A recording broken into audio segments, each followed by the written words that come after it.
Welcome back दोस्तों, welcome back to another episode of my channel the United Frontier. तो ये वीडियो में बात करेंगे इंग्लिश प्रीमियर लीग की गेम वीक 33 में सैटरडे में जो मैच था between Chelsea and Manchester United. ये मैच में ही मेरा फोकस रहेगा, लेकिन इसी के साथ थोड़ा बहुत बातें करेंगे स्पर्स का जो मैच हुआ है ब्राइटन के साथ, वो मैच को लेके भी। So without wasting any more time, let's start the video. तो सबसे पहले बात करते हैं चेल्सी एंड मैनचेस्टर यूनाइटेड के बीच जो मैच था उसको लेके। तो देखिए, एक तरफ है चेल्सी जो पिछले 6 मैचेस में से 5 मैचेस हारते हुए आ रहे थे अक्रॉस ऑल दी कंपटीशंस, और दूसरी तरफ था मैनचेस्टर यूनाइटेड जो चेल्सी के साथ खेलने से पहले अपने होम में लीड्स के साथ एक शैम्बॉलिक परफॉर्मेंस दे चुके थे हम लोग, और वो मैच हार गए थे। और उससे पहले 24 दिन का गैप था, और उससे पहले जो लास्ट मैच खेले थे बॉर्नमाउथ के साथ, वो मैच में भी हम लोग पॉइंट्स ड्रॉप किए थे।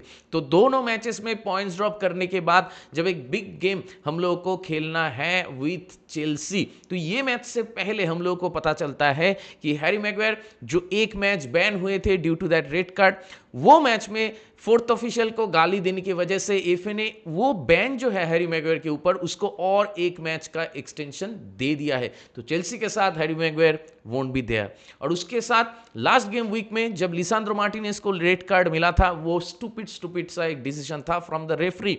जो ये गेम वीक में अगर आप लोग ब्रेंटफोर्ड वर्सेस फुलहम वाला मैच देखे हो, तो वहां पे सिमिलर सा चीजें हुआ था, लेकिन वही सेम रेफरी था जिसने लिसांद्रो मार्टिनेज को रेड कार्ड दिया था, उसने ये मैच में आज कुछ नहीं किया।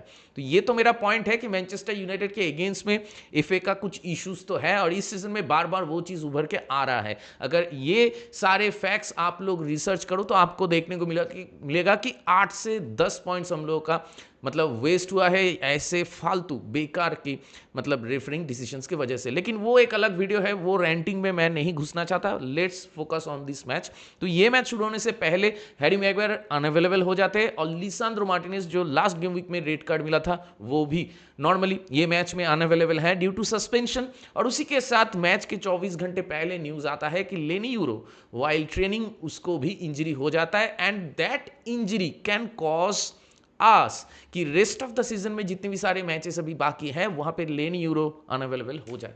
मतलब एक तो हम लोग के पास प्लेयर्स थे नहीं सेंटर बैक में, और दूसरी तरफ जितने भी सारे प्लेयर्स थे वो ड्यू टू इंजरी नहीं तो सस्पेंशन ये मैच में फीचर नहीं हो सकते थे। तो हम लोग के पास देखा जाए तो सेंटर बैक में डिलीट भी नहीं है लास्ट नवंबर से, मालूम ही नहीं है वो जिंदा है कि मर गया है। तो हम लोग के पास ये मैच में एक ही सेंटर बैक था जिसको हम लोग अंडर माइकल कैरिक उतना ज़्यादा फीचर होते हुए नहीं देखे थे।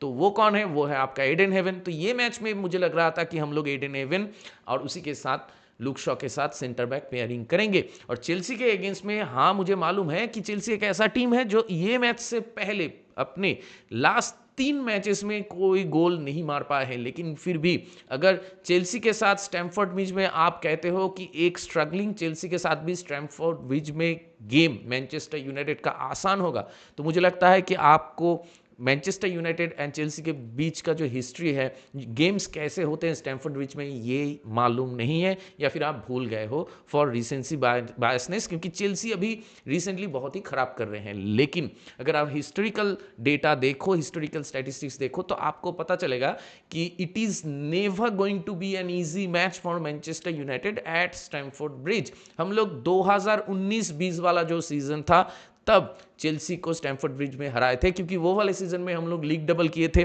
Last time.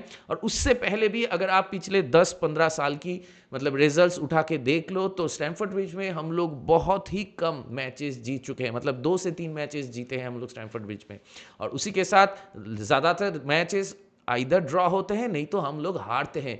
It doesn't matter कि चेल्सी का सीजन कैसा जा रहा है, उनका फॉर्म कैसा जा रहा है। स्टैमफोर्ड ब्रिज में match against Chelsea Manchester United के लिए स्पेशली कभी भी आसान मैच नहीं होता। तो इसीलिए हम लोग अंडर प्रेशर थे ये मैच शुरू होने से पहले। और चेल्सी के फैंस मुझे बोल रहे थे कि देखो भाई, हम लोग तो वैसे ही खराब खेल रहे हैं, हम लोग स्ट्रगल कर रहे हैं, लियम रोजनियर हैव नो क्लू कि क्या करना होगा पिच पे जाके टीम अच्छा कर सके। और ओनर्स को भी वो ब्लेम आपको करना होगा कि चेल्सी का सीजन लास्ट सीजन से जब लग रहा था कि अच्छा हो रहा है, कुछ अच्छा हो सकता है, तो उन्होंने एंजो मारेस्का को सैक कर दिया और इंटायर सीजन को राइट ऑफ कर दिया।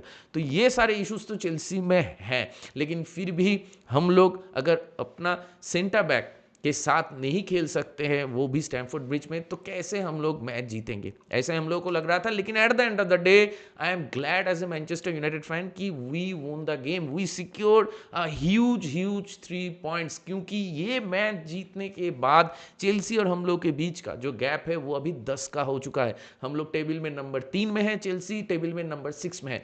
तो अगले सीजन में चैंपियंस लीग में इंग्लिश प्रीमियर लीग से 5 टीम जाएगा, तो अगर टॉप 5 में भी आप फिनिश करते हो तो फिर चलेगा, eight the end of the day चलेगा। चैंपियंस लीग के लिए अगर आप क्वालिफाई कर जाओ तो चलेगा। तो उस लिहाज से अगर देखा जाए तो अगर आपके पास 10 पॉइंट्स का कुशन है, बफर है, तो it is a very big advantage for Manchester United कि हम लोग अभी highly likely we are going to finish in the top 5। अगर नंबर 3 या 4 में फिनिश करना है तो अभी भी रिमेनिंग 5 मैचेस में से 2-3 मैचेस हम लोग को जीतना होगा, वो अलग बात है। लेकिन जब हम लोग बॉर्नमाउथ के साथ पॉइंट्स ड्रॉप किए थे, उसके बाद लीड्स के साथ होम में अनएक्सपेक्टेड हार हम लोग को सामना करना पड़ा, उसके बाद ये मैच में 3 पॉइंट सिक्योर करना जरूरी था, क्योंकि इसके बाद ब्रेंटफोर्ड के साथ मैच है, उसके बाद लिवरपूल के साथ मैच है। तो फिक्सचर्स, रिमेनिंग फिक्सचर्स उतना आसान नहीं है हम लोगों का। तो इसीलिए चेल्सी, जो एक स्ट्रगलिंग चेल्सी है, उनके साथ स्टैमफोर्ड ब्रिज में हालांकि गेम इजी नहीं है, लेकिन फिर भी 3 पॉइंट सिक्योर करना कहीं ना कहीं पे मैनचेस्टर यूनाइटेड के लिए बहुत जरूरी था। और हम लोग ऐसे फैन मैच शुरू होने से पहले अंडर प्रेशर थे, क्योंकि हम लोग के पास मतलब सेंटर बैक में हम लोग के पास फर्स्ट चॉइस सेंटर बैक्स नहीं है, तो इसीलिए हम लोग बहुत परेशान थे। लेकिन जब मैच शुरू होता है तो मैच शुरू होने के बाद आई वुड से ऑनेस्टली कि मैच का क्वालिटी बहुत ही खराब था, दोनों ही टीम बहुत ही खराब खेले। मैनचेस्टर यूनाइटेड की अगर मैं बात करूं तो हम लोग आगे उतना अच्छा थे ही नहीं, offensively we did nothing at all. Inter match में 0.25 का मेरे ख्याल से एक्सजी था मैनचेस्टर यूनाइटेड का, और इंटर फर्स्ट हाफ में हम लोगों ने 2 चांस क्रिएट किए थे, दोनों ही चांस आपका माथास कुनिया के पास था। एक में उसका फर्स्ट टच अच्छा नहीं था और दूसरे में उसने फर्स्ट टाइम शॉट ले लिया and it was a brilliant finish, क्योंकि माथास कुनिया इज अ क्वालिटी प्लेयर। अगर उसका गेम खराब चल भी रहा है फिर भी ही हैज द क्वालिटी, अगर एक मौका आता है तो उस पर कैपिटलाइज कर लेना, और वही चीज हम लोगों ने ये मैच में किया है। देखो 38 मैच का अगर लॉन्ग लीग है तो वहां पे नॉट नेसेसरी आपका हर मैच में परफॉर्मेंस अच्छा हो। You are getting what I am trying to say is कि हम लोग के पास ऐसे एग्जाम्पल्स हैं कि बहुत सारे मैचेस में हम लोग का परफॉर्मेंस बढ़िया रहा है, हम लोग बहुत अच्छा खेले, लेकिन हम लोग मैच से रिजल्ट्स नहीं निकाल पाए, या फिर उसके बाद भी पॉइंट्स ड्रॉप हो चुका है।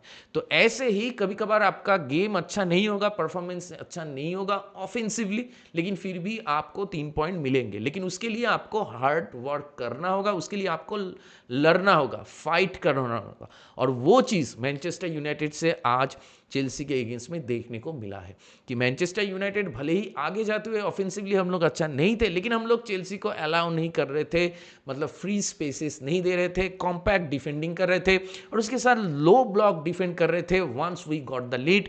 एंड रेयरली इस सीजन में हम लोग क्लीन शीट रख पाए हैं कोई भी मैच में। 2-3 मैचेस होंगे कि जहां पे हम लोगों ने क्लीन शीट रखा है, अंडर रूबेन अमोरिम ऑल्सो और उसके साथ अंडर माइकल कैरिक। इन दोनों की रेजिम को मैं मिला के कह रहा हूं कि 2-3 मैचेस होंगे जहां पे हम लोग क्लीन शीट रख पाए हैं। और उसके बाद आज वाले गेम में, वो भी स्टैमफोर्ड ब्रिज में, वो भी जब हम लोगों के पास अपना प्रेफरेबल सेंटर बैक्स नहीं है, मतलब हैरी मैगवायर, लिसांड्रो मार्टिनेज, लेनी यूरो, ये सारे प्लेयर्स नहीं है, उसके बावजूद भी हम लोग ने फाइट पुटअप किए और उसी के साथ क्लीन शीट रख पाए। तो इसीलिए आई am very happy for the team. और उसी के साथ स्पेशली ये मैच में अगर मैं कहूं कि ये मैच में बेस्ट प्लेयर कौन था, तो वो था आपका कोबी मैनो, उस पर मैं आ रहा हूं। लेकिन उससे पहले I want to praise Ayden Heaven and Mazraoui. ये दोनों एज ए सेंटर बैक प्लेयर ये मैच में पहली दफ़ा खेल रहे थे, और ये दोनों को मतलब उतना गेम टाइम मिला नहीं पिछले, अगर मैं 7-8 मैचेस की बात करूं तो, क्योंकि इंजरी की वजह से बाहर भी थे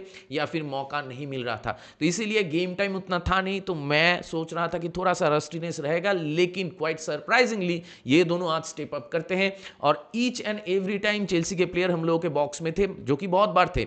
मैं देख रहा था कि एक टाइम पे जब सेकेंड हाफ में आपका 75 मिनट्स या 80 मिनट्स हो चुका था, तो उस वक्त शो कर रहे थे वो लोग कि स्टैटिस्टिक्स ये है कि ऑपोजिशन बॉक्स में टचेस चेल्सी का 25 या 26 है और हम लोग का है सिर्फ 5। तो आप समझ सकते हो कि कितनी दफा, how frequently Chelsea found themselves in our box, लेकिन फिर भी we kept clean sheet, we maintained our shape, we showed that mentality, we showed that resilience कि हम लोग प्रेशर एब्जॉर्व कर रहे हैं, मतलब एक बार हम लोग बॉल क्लियर कर रहे हैं, चेल्सी फिर से अटैक कर रहे हैं, फिर से हम लोग बॉल क्लियर कर रहे हैं, चेल्सी फिर से अटैक कर रहे हैं। ऐसा ही हुआ है इंटायर सेकंड हाफ में। फर्स्ट हाफ में चलो फिर भी हम लोग एक दो दफ़ा ऊपर गए हैं, सेकंड हाफ में हम लोग एक दो दफ़ा सेकंड हाफ में भी ऊपर गए हैं, लेकिन ऐसा फाइनल बॉल जो क्वालिटी बॉल हम लोग बात करते हैं वो हम लोगों से नहीं देखने को मिला ऑफेंसिवली। और उसके साथ शेष्को के साथ हम लोग शुरू किए थे, लेकिन शेष्को को हम लोग बॉल फीड ही नहीं कर पा रहे थे, तो कोई ढंग का बॉल शेष्को को मिला ही नहीं इंटायर मैच में। और हम लोगों के गेम में जो फ्लूइडिटी दिखता है ना वाइल अटैकिंग या फिर वाइल काउंटर अटैकिंग इन ट्रांजिशंस पे, तो वहां पे वो फ्लूइडिटी नहीं था। लेकिन वो फ्लूइडिटी आपका था कोबी मेनू के गेम में मिडफील्ड में। तो पीछे दोनों अगर कोई बेस प्लेयर्स हैं तो वो है आपका एडन हेवन एंड माजरूई, और उसी के साथ डैलो एंड लुक शॉ ने भी इन दोनों को अच्छा सपोर्ट दिया। शॉन एवंस को मैं कहूंगा इंटायर मैच में चेल्सी ने हार्डली टेस्ट किया है। हाँ, अगर आप स्टैटिस्टिक्स देखो तो 21 अटेम्प्ट्स दिख जाएंगे चेल्सी के खाते में, और मैनचेस्टर यूनाइटेड के खाते में बहुत कम चांसेस आपको देखने को मिलेंगे। लेकिन अगर ऑन टारगेट देखो तो बहुत कम है चेल्सी का, XG भी 1.5 है। और चेल्सी इंटायर गेम में 2-3 दफा उन्होंने वुडवर्क पे हिट किया है, लेकिन फिर भी शॉन एवंस को एज सच कुछ खास सेव वगैरह नहीं करना पड़ा मैच में। तो वो चीज दिखाता है कि सिर्फ अटेम्प्ट ज्यादा होने से ही नहीं है, आप एफिशिएंट कितना हो, आप गोल के सामने क्लिनिकल कितना हो, ये भी मैटर करता है। मैनचेस्टर यूनाइटेड के पास चांसेस कम थे, लेकिन वी वर क्लिनिकल। एक चांस था, हम लोगों ने गोल मार दिया, उसके बाद चांस क्रिएट ही नहीं कर पाए इंटायर मैच पे, लेकिन फिर भी we defended and we protected that lead with our lives. तो इसीलिए मैच देख के न्यूट्रल्स को तो बिल्कुल ही अच्छा नहीं लगेगा। And even for a fan, Manchester United fan, I can say कि मैच बहुत ही खराब था। हम लोग का क्वालिटी उतना अच्छा था नहीं गोइंग फॉरवर्ड, लेकिन defensively we showed that quality. Mazraoui, मतलब आप लोग को याद होगा कि लियाम डिलैप का या नहीं फोफाना का एक हेडर जो है सेकेंड टाइम हिट हुआ था वुडवर्क पे, तो वहां पे आप देख लीजिए रिप्ले में कि मजरूई का डिफेंडिंग क्या था। Mazraoui made life difficult for Fofana, और उसके साथ मजरूई का वो डिफेंडिंग करने के वजह से डिफ्लेक्ट होकर बॉल जाके लगा था आपका वुडवर्क में। तो ऐसे हम लोग डिफेंड कर रहे थे और उसी के साथ शेप मेंटेन कर रहे थे, चेल्सी को फोर्स कर रहे थे बॉल को बार बार रिसाइकिल करने में या फिर लॉन्ग बॉल खेलने में, क्योंकि इन बिटवीन द लाइन्स हम लोग पासेस चेल्सी को खेलने नहीं दे रहे थे। और कोबी मेनू का गेम बहुत ही बढ़िया था इन द मिडफील्ड। कोबी मेनू क्या है कि कैसेमीरो के बगल में जब खेलता है, कैसेमीरो तो डुअल्स वगैरह जीतता है, सेकंड बॉल्स वगैरह जीतता है, लेकिन कोबी मेनू मिडफील्ड में जो कामनेस, जो कंपोजर, जो स्टेबिलिटी लाता है मैनचेस्टर यूनाइटेड में, और स्पेशली जब हम लोग 4 एट द बैक खेलते हैं, वो लाजवाब है। और ये चीज बहुत अच्छा है कि कोबी मेनू कैसेमीरो को ईच अदर को दोनों एक दूसरे को बहुत अच्छी तरीके से कॉम्प्लीमेंट कर पाते हैं, जो चीज उगारते के साथ नहीं देखने को मिलता है। और यही दिक्कत था लीड्स वाले गेम में कि कोबी मेनू अवेलेबल नहीं था, तो गेम और भी खराब हो रहा था। लेकिन अगर मैं कंपेयर करूं तो सेकंड हाफ में लीव वाले गेम में लीड्स के साथ जो गेम था वो गेम में वी प्लेड बेटर फुटबॉल, लेकिन ये मैच में हम लोग बहुत डीप खेल रहे थे, लो ब्लॉक डिफेंडिंग कर रहे थे और अच्छा डिफेंड कर रहे थे, और उसी तरीके से हमको गेम मैनेज करना था ये मैच में, क्योंकि आगे हम लोग का फुटबॉल हो ही नहीं रहा था।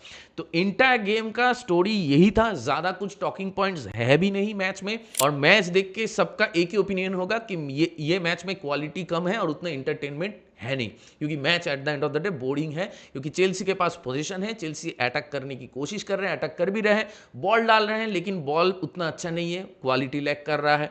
और उसी के साथ कभी कभार वो लोग बहुत स्लो बिल्डअप कर रहे हैं, और चांसेस अगर मिलता भी है, जैसे फर्स्ट हाफ में इंजो के पास एक अच्छा मौका था, लेकिन he fail to score from that. और दूसरी तरफ फर्स्ट हाफ में एस्तेवाओ को एक इंजरी हो जाता है, तो that is also a big loss for Chelsea. उसके जगह पे गर्नाचो आता है, तो चेल्सी का गेम और भी खराब हो जाता है। और आज वाले गेम में मेरे ख्याल से मैनचेस्टर यूनाइटेड फैंस को अभी भी रियलाइजेशन हो रहा है गर्नाचो को देख के कि भाई we actually get rid of this player, जो कि बहुत ही बढ़िया है फॉर मैनचेस्टर यूनाइटेड। की इतना घटिया 2 कौड़ी का प्लेयर हम लोग के क्लब में इतना शेर बनता था कि मैं तो ये हूं, मैं तो रोनाल्डो हूं, मैं तो ये हूं, मैं तो वो हूं। लेकिन आई एम ग्लैड कि रूबेन अमोरिम एक चीज तो सही किया कि भाई गर्नाचो को निकाला क्लब से।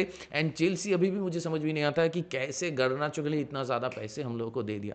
वो अच्छा है कि अच्छा बिजनेस हो गया, लेकिन चेल्सी का इश्यूज़ है जो वो सभी को मालूम है कि ओनर्स इशू है, क्योंकि अच्छा खासा रन करता हुआ एक क्लब उसको आप बिल्कुल ही खोखला कर दिया। आप डेप्थ भी ले जा रहे हो, मतलब डेप्थ भी बहुत ज़्यादा इंक्रीज हो गया, 700 750 के आसपास हो गया, मतलब 750 मिलियन पाउंड्स। और उसी के साथ अब मीडियोकर प्लेयर्स एक के बाद एक खरीदे जाते हो, और तो फिर रिजल्ट्स भी मीडियोकर ही होंगे, परफॉर्मेंस भी मीडियोकर होगा। और उसी के साथ आप एक एग्जाम्पल सेट कर रहे हो कि प्रीमियर लीग में आप ऐसे बिजनेस कर सकते हो, तो दूसरे क्लब्स को आप प्लेयर बना के बेचते हो, तो आप फीडर क्लब जैसा बिहेव कर रहे हो। मतलब ब्राइटन, ब्रेंटफोर्ड, ऐसे अगर आपका लेवल हो जाता है तो आप मिड टेबल में ही आ जाओगे। अच्छा खासा चीजें चल रहा था अंडर मारिस का, लेकिन आपने उस चीज को खराब कर दिया, तो अभी आपका टीम ऐसे ही स्ट्रगल करेगा। और अभी मैनचेस्टर यूनाइटेड जो 3 में है, उसके साथ तो चेल्सी का पॉइंट गैप 10 है, लेकिन अगर आप चेल्सी के नीचे बैठे हुए टीम्स को देखेंगे, मतलब ब्रेंटफोर्ड हो गया, एवर्टन हो गया, फुलहैम हो गया, बॉर्नमाउथ हो गया, उनके साथ चेल्सी का पॉइंट गैप 2 या 3 पॉइंट्स है। तो अगर चेल्सी ऐसे ही खेलता रहा रिमाइंडर ऑफ द सीजन और गोल ही नहीं मार पाता है, मैच नहीं जीत पाते हैं, तो चेल्सी टेबल में मतलब आई वोंट बी सरप्राइज कि अगर वो लोग अभी नंबर 6 में है, 2-3 हफ्ता बाद अगर वो लोग नंबर 10 या 12 में आ जाए, तो आई वुड बी सरप्राइज। तो ऐसा ही है कि बहुत जल्दी चीज़ें बदल जाता है, और आप अगर गलती करते हो तो आप बहुत जल्दी नीचे गिर सकते हो। प्रीमियर लीग इतना ही ज़्यादा कॉम्पिटिटिव है, तो चेल्सी के लिए आगे रास्ता तो बहुत ही मुश्किल है। लेकिन मैनचेस्टर यूनाइटेड, मुश्किल था ये मैच मैनचेस्टर यूनाइटेड के लिए, Chelsea was the better team, लेकिन फिर भी चेल्सी उतना भी अच्छा नहीं थे, मतलब इफेक्टिव नहीं थे गोइंग फॉरवर्ड। लेकिन मैनचेस्टर यूनाइटेड क्लिनिकल थे, एक मौका मिला, गोल मार दिया, उसके बाद गेम को मैनेज कर लिया, ग्राइंड कर लिया, और उसी के साथ 3 पॉइंट्स हासिल कर लिया, जो कि सबसे इंपॉर्टेंट है at this business end of the season. तो इसीलिए as a Manchester United fan I will take this 3 point with a big big smile. और बहुत दिन के बाद, 6 साल बाद चेल्सी के ऊपर लीग डबल हम लोगों ने किया है, और उसके लिए आई am very very proud of this Manchester United team. हाँ, ऑफेंसिवली हम लोग का गेम अच्छा नहीं था, गेम ओवरऑल अच्छा नहीं था, लेकिन फिर भी आई एम ग्लैड कि हम लोग चेल्सी को हरा पाए हैं 2 बार, और वो भी स्टैमफोर्ड ब्रिज में 1-0 जीतते हुए आ रहे हैं, जब हम लोग के पास प्रेफरेबल सेंटर बैक्स थे ही नहीं। तो I am very very proud of this team, and special thanks to Bruno Fernandes कि जब भी मौका मिलता है कुछ क्रिएट करने का, तो वो बंदा हाजिर हो जाता है। वो बंदा ये मैच में भी एसिस्ट दे दिया कुनिया को, 18 एसिस्ट हो चुका है। मतलब जितने भी सारे आप प्रीमियर लीग लेजेंड्स हैं इससे पहले, मतलब एडन हैजार्ड हो गया, केविन डी ब्रुयने हो गया, उनका बहुत बार, मोहम्मद साला हो गया, उनका बहुत सीजन ऐसा गया है जहां पे इंटर सीजन में वो लोगों ने 18 एसिस्ट दिए थे। तो वो रिकॉर्ड तो मैच हो चुका है, लेकिन केविन डी ब्रुयने का और एक रिकॉर्ड है कि इंटर सीजन में एक बार उसने 20 मैचेस, मतलब 20 एसिस्ट भी निकाले थे। तो अभी रिमेनिंग ऑफ द सीजन में हो सकता है कि Bruno Fernandes Kevin De Bruyne को भी मतलब सरप्लस कर जाए। ये चीज अगर होता है तो आई वोंट बी सरप्राइज, क्योंकि मैनचेस्टर यूनाइटेड में जब भी गोल होता है या फिर कुछ अच्छा होता है ऊपर ऑफेंसिवली, जब कुछ पॉजिटिव होता है या अच्छा बिल्डअप होता है, तो उस इक्वेशन में कहीं ना कहीं ब्रूनो हमेशा मौजूद रहता है। तो इसीलिए आई थिंक कि Bruno will break the record of Kevin De Bruyne's 20 league assist in a single season. तो only time will tell what will happen, लेकिन ओवरऑल अगर देखा जाए तो at the end we won this game, और उसी के साथ 3 पॉइंट हम लोगों को मिल चुका है। अभी लिवरपूल एंड एस्टन विला कल क्या करेंगे, उसके बाद देखा जाएगा कि पॉइंट गैप क्या होता है। लेकिन चैंपियंस लीग क्वालिफिकेशन में हम लोग का, मैं कहूँगा कि और एक कदम हम लोग आगे चले गए हैं। तो इस इंटायर मैच को लेके और जितने भी सारे पॉइंट्स को लेके मैंने बात किया, उस पर आप लोगों का क्या मानना है, आप लोगों का क्या राय है, please do let me know in the comment section. और इसके बाद चलिए बात कर लेते हैं स्पर्स एंड ब्राइटन का जो मैच था उसको लेके। तो देखिए 2026 में अभी भी स्पर्स विनलेस है, एक भी मैच वो लोग नहीं जीत पाए, होम में भी नहीं जीत पाए। और उसी के साथ ये मैच उन लोगों के लिए बहुत ही इंपॉर्टेंट मैच था, क्योंकि ये मैच शुरू होने से पहले लीड्स ऑलरेडी 3-0 अपना मैच जीत चुका था अगेंस्ट वुल्व्स, और उसी के साथ लीड्स और स्पर्स के बीच जो गैप है वो गैप आपका 6 पॉइंट हो चुका था। तो इसीलिए स्पर्स को मतलब किसी भी तरीके से ये मैच से 3 पॉइंट निकालने थे। लेकिन ये मैच जब शुरू हुआ उसके बाद आई हैव टू से कि बीच बीच में ऐसे ग्लिम्स देखने को मिला जहां पे स्पर्स अच्छा खेल रहे थे। तो बहुत कम आपको देखने को मिला है कि स्पर्स मैच में अच्छा कर रहे हैं इन रीसेंट मैचेस। लेकिन ये एक ऐसा मैच था जहां पे फर्स्ट हाफ में स्पर्स डिड वेल, लेकिन फिर भी एक गोल मारने के बाद उनको तुरंत और एक मौका मिला था जहां पे वो गोल मतलब 2-0 का लीड ले सकते थे, लेकिन वो लोग नहीं ले पाए 2-0। और उसके कुछ देर बाद मतलब just before the half time Brighton एक गोल मार के 1-1 कर लेते हैं। तो ओवरऑल फर्स्ट हाफ में आई वुड से कि टॉटनहम उतना भी खराब नहीं खेले, लेकिन उनका सीजन जैसा जा रहा है कुछ उसी तरीके से वो लोग गोल कंसीड भी कर लेते हैं।